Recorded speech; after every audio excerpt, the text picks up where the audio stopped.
Baik, Assalamualaikum warahmatullahi wabarakatuh. Saya melanjutkan materi pengantar ilmu hukum, konsep hukum. Hari ini saya akan menjelaskan mengenai objek hukum. Nah, objek hukum setelah pertemuan sebelumnya saya menyampaikan mengenai subjek hukum, saya mereview saja. Subjek hukum di dalam ilmu hukum dibagi menjadi dua, ada subjek orang dan ada subjek badan, gitu ya. Atau badan hukum gitu ya.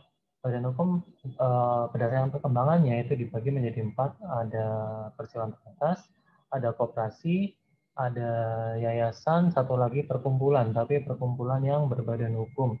Kapan seseorang itu dapat disebut sebagai subjek hukum? Kalau orang perorangan, berarti dia harus mencapai usia 18 tahun, akalnya sehat gitu ya, tidak di bawah pengampuan. Sedangkan kalau itu badan hukum, maka dia selain didaftarkan ke Kementerian Hukum dan HAM, dia harus memiliki yang namanya SK pengesahan sebagai badan hukum. Tanpa adanya SK tersebut, maka dia belum dapat dikategorikan sebagai badan hukum. Kenapa? Karena banyak sekali, misalnya seseorang, dua orang ya mendirikan PT gitu ya, sudah didaftarkan tapi oleh kementerian tidak diterbitkan SK-nya, sehingga dia belum dapat dikategorikan sebagai badan hukum di sini. Sehingga kalau ukur bahwa suatu badan hukum itu dapat disebut sebagai badan hukum, harus ada SK dari Menteri SK pengesahan pendirian sebuah badan hukum tersebut, entah itu PT, entah itu yayasan, koperasi maupun perkumpulan berbadan hukum. Hari ini saya akan menjelaskan mengenai objek hukum, konsep hukum yang kedua. Apa itu objek hukum?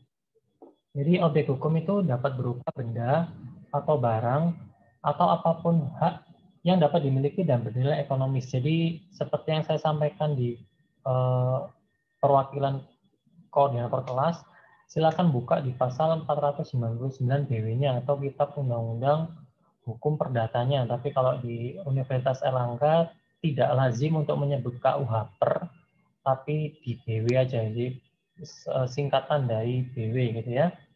Bergerak webbook jadi BW. Prinsipnya, objek hukum adalah segala sesuatu yang berguna bagi subjek hukum dan yang dapat menjadi pokok suatu perhubungan hukum karena sesuatu itu dapat dikuasai oleh subjek hukum. Jadi objek itu dikuasai oleh subjek hukum. Dengan demikian, segala sesuatu yang dapat diperoleh secara bebas dari alam atau dapat dikategorikan sebagai benda non-ekonomis seperti angin, cahaya, matahari, air yang ada di daerah-daerah pegunungan, yang pemanfaatannya tidak diatur oleh hukum tidak termasuk objek hukum, karena benda-benda itu dapat diperoleh tanpa melakukan pengorbanan sehingga membebaskan subjek hukum dari kewajiban-kewajiban hukum dan pemanfaatannya. Ketentuan ini itu diakomodir oleh ketentuan pasal 33 ayat 3 Konstitusi Indonesia yang menyebutkan bahwa bumi, air, apalagi ruang angkasa dan kekayaan elemen terkandung di dalamnya itu dikuasai oleh negara untuk sebesar-besar kemakmuran rakyat. Jadi sepanjang itu ada di alam, maka dapat dimanfaatkan oleh subjek hukum. Namun beda cerita kalau semisal itu air, kita bicara air, airnya adalah air minum atau air isi ulang gitu ya, entah merek Aqua, entah merek Club atau apalagi Le Mineral misalnya, atau misalnya air isi ulang yang ada di jalan-jalan itu ya, entah itu biru, entah itu pure gitu ya. Jadi itu harus bayar karena dia merupakan objek hukum, ada nilai ekonomis di situ. Termasuk misalnya kalau teman-teman pernah ke rumah sakit, ada oksigen yang dalam kemasan tabung itu ya, oksigen yang biasanya bagi pasien-pasien itu, oksigen sebenarnya kan gratis ya, tidak merupakan objek hukum, tapi karena dia sudah dikemas sedemikian rupa, sehingga dia bernilai ekonomis, maka dapat menjadi objek hukum. Contoh lainnya misalnya ada A menjual buku kepada B. Jadi A dan B adalah subjek hukum, buku itu merupakan objek hukumnya. Ya. Bicara mengenai benda, jadi kita tidak dapat lepas dari ketentuan buku 2 BW gitu ya. Kalau kalian baca di dalam buku 2 BW tentang benda, itu dimulai di pasal 499, menurut Prof. Isna ini, nanti mungkin kalian dapat di mata kuliah hukum perdata di semester 2 biasanya, benda itu di dalam BW dibagi bermacam-macam gitu ya. Ada benda berwujud, benda tidak berwujud yang diatur di pasal 503. Kemudian di pasal 504 membedakan benda bergerak, benda tidak bergerak. Ada benda pakai, benda tidak habis pakai di pasal 505. Kemudian ada benda yang sekarang ada dan kemudian benda yang kemudian hari akan ada di pasal 1131 Jungto 1131 Jungto 1334 BW. Kemudian benda yang dapat dibagi, benda yang tidak dapat dibagi, gitu ya. Ada lagi benda perdagangan, benda bukan perdagangan di pasal 537. Ada benda bertuan dan benda tidak bertuan. Ada benda yang menghasilkan dan benda yang tidak menghasilkan, dan lain sebagainya, macam-macam. Tapi prinsipnya di sini yang paling penting adalah perbedaan yang utama di antara yang lain adalah benda bergerak dan benda tidak bergerak. Itu seringkali bersinggungan langsung dengan kehidupan manusia. Bahkan perkembangannya walaupun di dalam BW itu tidak diatur, ada yang disebut sebagai benda terdaftar dan benda tidak terdaftar. Contohnya adalah misalnya sepeda motor gitu ya. Sepeda motor itu berdasarkan sifatnya dia karena dapat dipindahkan, maka dia dapat disebut sebagai benda bergerak gitu ya. Lawannya adalah benda tidak bergerak. Contohnya adalah rumah gitu ya. Itu merupakan benda tidak bergerak. Namun di sini karena dia memiliki register tertentu, maka dapat ada pengelompokan tersendiri berdasarkan perkembangannya. Walaupun belum ada undang-undang yang mengatur, itu disebut sebagai benda terdaftar dan benda tidak terdaftar. Sepeda motor sekarang dapat disebut sebagai benda bergerak yang terdaftar, gitu ya, karena ada benda bergerak lain yang tidak terdaftar. Contohnya misalnya laptop atau handphone, gitu ya, dia bergerak tapi tidak dapat didaftarkan, gitu ya. Kemudian macam-macam hak kebendaan itu diatur di dalam BW juga. Jadi ada penggolongan hak kebendaan yang sifatnya memberikan kenikmatan atas suatu benda. Contohnya adalah hak memungut hasil atas benda bergerak gitu ya, atau hak pakai atas benda bergerak. Yang kedua adalah hak kebendaan yang sifatnya memberikan jaminan atas pelunasan utang. Misalnya kalau di dalam hukum jaminan, tapi nanti biasanya kalau kalian minat hukum bisnis nanti di semester 3, semester 4 itu ada mata kuliah namanya hukum jaminan. Itu hak kebendaan yang sifatnya memberikan jaminan atas pelunasan utang itu dibagi menjadi dua. Ada jaminan umum dan ada jaminan khusus, gitu ya. Jaminan khusus itu dibagi lagi menjadi dua. Ada jaminan kebendaan, ada jaminan perorangan. Kalau yang kebendaan yang ada di poin 2 ini, itu contohnya adalah gadai di pasal 1150, ada hipotek 1162, kemudian ada apa itu? Jaminan fidusia di Undang-Undang Nomor 42 Tahun 99, dan juga ada jaminan hak tanggungan di Undang-Undang Nomor 4 Tahun 96, gitu ya. Ada lagi perkembangannya tapi tidak perlu saya sebutkan karena banyak akademisi yang tidak setuju apakah ini merupakan jaminan hak kebendaan atau bukan sih. Tapi kalau teman-teman tertarik coba cari aja, namanya adalah jaminan resi gudang. Itu ada undang-undangnya, tapi kalau di Airlangga kayaknya kurang sependapat kalau itu merupakan hak kebendaan, gitu ya. Kemudian, nah, setelah objek kita bicara mengenai hak dan kewajiban, gitu ya. Apa itu hak dan kewajiban? Jadi sebenarnya hak dan kewajiban ini ibarat dua sisi mata uang yang tidak dapat dipisahkan. Jika ada hak, biasanya ada kewajiban. Kalau ada kewajiban, berarti ada hak yang harus dipenuhi. Jadi tidak seorang pun manusia yang tidak mempunyai hak, tetapi konsekuensinya bagi orang lain pun memiliki hak yang sama dengannya. Jadi hak pada pihak yang satu berakibat timbulnya kewajiban pada pihak yang lain. Untuk terjadinya hak dan kewajiban diperlukan suatu peristiwa, tapi nanti peristiwa akan saya jelaskan di pertemuan ketiga, gitu ya, atau pertemuan selanjutnya. Diperlukan suatu peristiwa yang oleh hukum dihubungkan sebagai suatu akibat. Artinya hak seseorang terhadap suatu benda mengakibatkan timbulnya kewajiban pada orang lain, yaitu menghormati dan tidak boleh mengganggu hak tersebut. Kalau kalian baca di bukunya Prof. Peter Mahmud Marzuki, ada yang disebut sebagai Misbruik van Recht, itu ya. Nanti baca aja di bagian apa itu, pengertian-pengertian elementer di dalam ilmu hukum. Coba cari, saya nggak hafal di beberapa, tapi topiknya seperti itu ya. Nah, terdapat dua teori dalam ilmu hukum terkait hak ini. Yang pertama adalah teori kepentingan atau bilangan teori dianut oleh Rudolf van Jering yang berpendapat bahwa hak itu sesuatu yang penting bagi seseorang yang dilindungi oleh hukum atau suatu kepentingan yang dilindungi. Teori ini itu oleh E. Utrecht atau mungkin kalian punya bukunya pengantar ilmu hukum kalau nggak salah judulnya. Hukum itu memang mempunyai tugas melindungi kepentingan dari pihak yang berhak, tetapi orang tidak boleh mengacaukan antara hak dan kepentingan.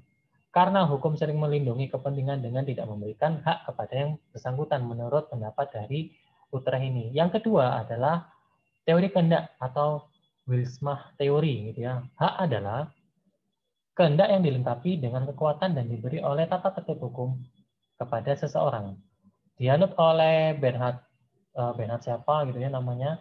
Berdasarkan kehendak seseorang, hak memiliki, jadi orang dapat memiliki rumah, memiliki mobil, memiliki tanah, dan lain-lain gitu ya. Sedangkan anak yang berada di bawah umur atau dia tidak dapat disebut sebagai cakap hukum gitu ya, kalau di pertemuan sebelumnya, atau disebut sebagai minderjarigen, bukan meerderjarigen, itu tidak dapat diberikan hak. Bukan karena kehendaknya gitu ya, tapi pendapat ini lagi-lagi dibantah oleh Utrecht yang menyebut bahwa walaupun seseorang itu berada di bawah pengampuan, mereka tetap dapat memiliki mobil, rumah, dan sebagainya. Namun yang menjalankan adalah walinya atau kurandusnya gitu ya, yang saya sampaikan di pertemuan sebelumnya. Dengan demikian, hak itu dapat timbul pada subjek hukum apabila dia ada subjek hukum baru atau lahir gitu ya, entah itu orang maupun badan hukum. Yang kedua adalah jika terjadi perjanjian yang disepakati oleh para pihak. Nanti saya sampaikan di pertemuan peristiwa hukum, ini berkaitan dengan pasal 1320 BW. Yang ketiga adalah terjadi kerugian yang diderita oleh seseorang akibat kesalahan atau kelalaian orang lain. Jadi ini disebut sebagai perbuatan melanggar hukum. Coba dicek di dalam BW-nya juga, itu diatur di pasal 1365 BW. Atau di dalam ilmu hukum disebut sebagai onrechtmatigheid gitu ya. Yang keempat, karena seseorang telah melakukan kewajiban yang merupakan syarat memperoleh hak. Jadi misalnya orang sudah melakukan pekerjaan gitu ya, dia diberikan upah gitu ya. Ini bicara mengenai perburuan contohnya misalnya. Dan yang terakhir karena daluarsa atau lewatnya waktu seseorang itu dapat menyebabkan seseorang itu memperoleh hak. Jadi ini kalau daluarsa coba cek di dalam buku 4 BW-nya, pembuktian dan daluarsa. Misalnya saya menemukan barang. Kapan barang ini menjadi hak saya, itu ada jangka waktunya. Kalau dalam jangka waktu sekian tidak dituntut oleh orang lain, maka itu akan menjadi hak milik saya gitu ya. Kemudian ini macam-macam hak di dalam bukunya Prof. Peter Mahmud itu juga sudah saya cantumkan di sini di halaman 158 sampai 180. Saya hanya meringkas saja apa yang disampaikan oleh Prof. Peter Mahmud Marzuki, bahwa hak itu dibedakan menjadi 3, dari segi eksistensinya, dari segi keterkaitan hak dalam kehidupan bermasyarakat, dan dari segi keterkaitan hak dalam kehidupan bernegara. Saya jelaskan sedikit saja, tidak perlu banyak-banyak karena ini agak beribet gitu ya. Kalau ingin lebih tahu, silahkan kalian nanti baca di dalam buku Prof. Peter Mahmud Marzuki. Yang pertama adalah hak orisinal. Kalau di dalam bukunya Prof. Peter Mahmud Marzuki menyebutkan bahwa hak yang melekat pada manusia yang diciptakan satu paket oleh Allah Subhanahu wa taala dengan manusia itu sendiri. Misalnya apa? Hak hidup, hak atas kebebasan, hak milik gitu ya. Hak hidup contohnya misalnya mungkin dulu, sekarang mungkin di KUHP masih dicantumkan tapi jarang sekali diterapkan gitu ya. Pidana mati. Jadi pidana mati itu merupakan bentuk perampasan hak orisinil seseorang. Jadi orang itu pada orisinalnya itu berhak untuk hidup. Tapi karena ada pidana mati, maka hak itu direnggut oleh negara gitu ya. Begitu juga kalau kalian baca di bukunya itu ada aborsi atau menggugurkan kandungan. Entah itu sebelum ada ruh di dalam rahimnya atau setelah, itu juga merupakan pelanggaran terhadap hak hidup. Ada lagi satu, eutanasia. Jadi orang sakit yang berkepanjangan karena dia sudah tidak sudah tidak dapat menjalankan aktivitasnya, dia minta dibunuh aja. Bagaimana caranya? Misalnya suntik mati gitu ya. Itu juga merupakan pelanggaran terhadap hak hidup. Yang kedua adalah hak kebebasan. Maksudnya adalah kebebasan berkehendak. Hal ini sebenarnya membedakan antara manusia dengan hewan gitu ya. Yang mana hewan itu didasarkan pada insting, tapi kalau manusia itu didasarkan pada kehendak. Seperti yang disampaikan di pendapat sebelumnya, ada teori kehendak gitu ya. Yang ketiga adalah hak milik, adalah penguasaan benda-benda. Jadi di sini masih bicara benda, objek gitu ya. Dan memanfaatkan untuk mempertahankan aspek fisik dan aspek eksistensialnya gitu ya. Dari ketiga hak tersebut itu dapat melahirkan hak derivatif atau hak turunan atau hak bentukan dari hukum yang diciptakan oleh undang-undang gitu ya, dipraktekkan dalam hukum kebiasaan dan biasanya dituangkan dalam perjanjian gitu ya. Contohnya apa? Hak hidup itu misalnya dihubungkan dengan hak untuk menghirup udara segar gitu. Sehingga di sini negara mengatur bahwa ada larangan untuk merokok di tempat tertutup, sama seperti di contohnya di lingkungan Universitas Airlangga yang melarang seseorang untuk merokok di dalam gedung gitu ya. Walaupun sebenarnya banyak yang melanggar, tapi itu pelanggaran terhadap hak hidup gitu ya. Orang kepingin hidup udara segar tapi ternyata kok nyium bau rokok gitu ya. Tak tahu lah, itu seharusnya kesadaran dari tiap masing-masing individu gitu ya, atau subjek hukum. Yang kedua, contoh dari hak derivatif dari hak kebebasan itu walaupun ada kata-kata bebas gitu ya, tapi ada batasannya. Misalnya adalah hubungan sesama jenis. Hubungan sesama jenis itu atau yang disebut sekarang mungkin teman-teman dengar istilah LGBT gitu ya, itu oleh hukum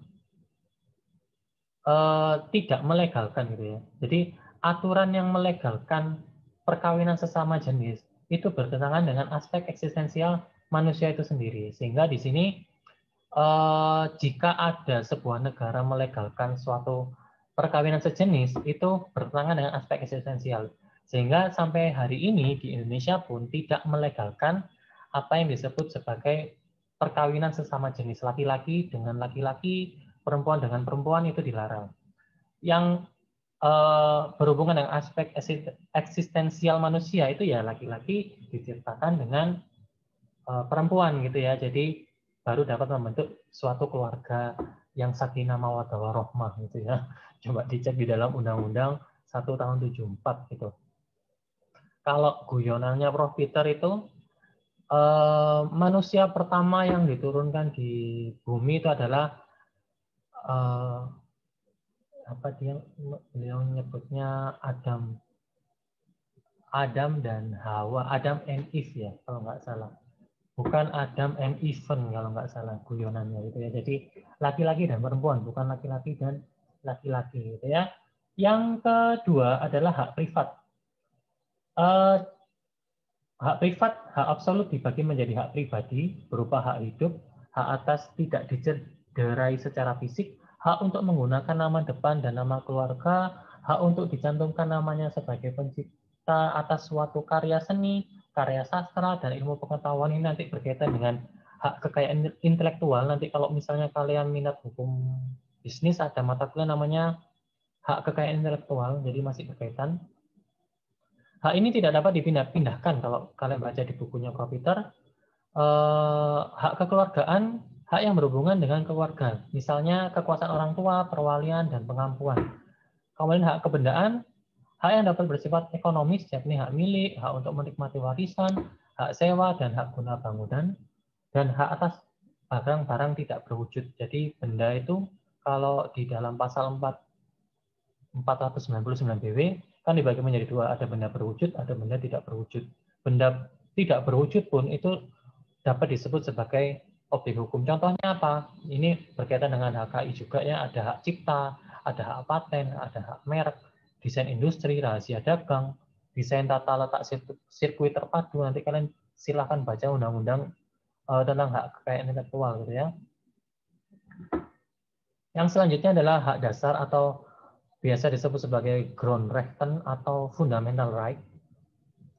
Yaitu hak yang dimiliki setiap orang dan dijamin bebas dari suasana campur tangan negara. Hak dasar ini dibedakan antara hak dasar klasik dan hak dasar sosial. Hak dasar sosial seperti hak atas lingkungan hidup, hak untuk mengembangkan budaya, hak dasar klasik manusia dilahirkan dan hidup bebas dan sama dalam haknya. Hak manusia bersifat alamiah dan tidak dapat diasingkan gitu ya. Contohnya adalah kebebasan, kepemilikan, keamanan, dan penolakan atas penindakan gitu ya. Dan terakhir adalah hak politik. Hak politik merupakan hak untuk ikut serta baik secara langsung maupun tidak langsung dalam penyelenggaraan pemerintah. Misalnya hak untuk dipilih menjadi anggota lembaga politik, yaitu misalnya lembaga perwakilan rakyat gitu ya, anggota kabinet, hak untuk menjadi kepala pemerintah dan kepala daerah, jadi wali kota, jadi bupati gitu ya, jadi gubernur, secara tidak langsung, jadi memilih atau mencoblos gitu ya. Nah, hak politik ini harus dituangkan di dalam konstitusi gitu ya. Ini terakhir tentang kewajiban. Jadi kewajiban sesungguhnya merupakan beban yang diberikan oleh hukum kepada subjek hukum. Jadi seperti yang saya sampaikan di awal bahwa hak dan kewajiban itu saling berkaitan sebagai dua sisi mata uang. Kewajiban dalam ilmu hukum menurut Curzon dibedakan dalam beberapa golongan. Yang pertama kewajiban mutlak dan kewajiban nisbi. Yang kedua kewajiban publik dan kewajiban perdata atau kewajiban privat. Dan yang ketiga adalah kewajiban positif dan kewajiban negatif. Pengertian masing-masing dari kewajiban ini silakan kalian baca di literatur manapun boleh, biar nggak monoton saya satu sisi gitu ya. Kalian bisa mengembangkan sendiri. Yang penting adalah kapan lahirnya suatu kewajiban itu dapat disebabkan oleh beberapa hal gitu ya. Ini kebalikan dari apa yang saya sampaikan di hak yang tadi gitu ya. Yang pertama karena diperoleh suatu hak yang membebani syarat untuk memenuhi kewajiban. Yang kedua berdasarkan suatu perjanjian yang telah disepakati seperti yang saya sebutkan tadi di pasal 1320 BW gitu ya. Yang ketiga ada kesalahan atau kelalaian seseorang yang menimbulkan kerugian bagi orang lain. Di pasal 1365 jadi ada perbuatan melanggar hukum gitu ya. Misalnya seorang menabrak mobil atau sepeda motor ya harus memberikan ganti rugi, itu kan merupakan kewajiban gitu ya. Karena yang keempat adalah karena telah menikmati hak tertentu yang harus diimbangi dengan kewajiban tertentu, dan yang terakhir adalah karena daluarsa. Jadi sama seperti yang di hak itu, daluarsa dapat menyebabkan timbulnya hak maupun kewajiban gitu ya. Oke, mungkin itu yang bisa saya sampaikan terkait materi tentang konsep hukum ini. Di pertemuan selanjutnya akan saya sampaikan mengenai peristiwa hukum. Jadi ada perbuatan hukum, ada peristiwa hukum, karena akan menghubungkan antara subjek hukum, objek, dan perbuatan hukum. Nanti akan membuat yang namanya peristiwa hukum itu sendiri. Mungkin itu yang bisa saya sampaikan. Terima kasih atas kesediaannya hadir pada perkuliahan hari ini. Saya akhiri perkuliahannya. Assalamualaikum warahmatullahi wabarakatuh.